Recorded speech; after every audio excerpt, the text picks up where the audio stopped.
తనపై కక్ష కట్టారంటూ సింగరేణి కార్మికులకు సంచలనాలుగా విడుదల చేసిన ఎమ్మెల్సీ కల్వకుంట్ల కవిత.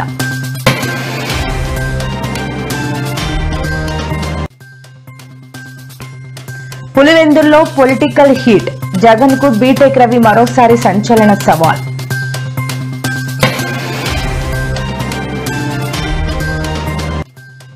వినాయక మండపాలు ఏర్పాటు చేసే వారికి పలు కీలక సూచనలు జారీ చేసిన తెలంగాణ పోలీస్ శాఖ.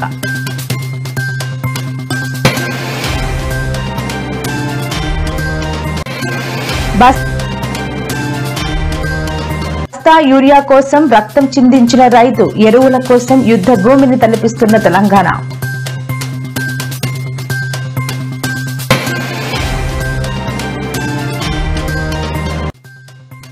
నేడు తిరుపతి కలెక్టరేట్ వద్ద తీవ్ర ఉద్రిక్తత, ప్రభుత్వం పెన్షన్లను తొలగించడంతో ధర్నా చేస్తున్న దివ్యాంగులు.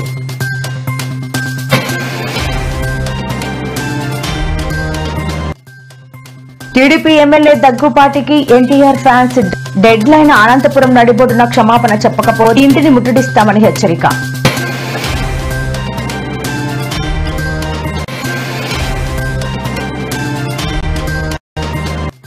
కర్నూలు జిల్లాలో విషాదం, ఒకే రోజు 6 విద్యార్థుల మృతి.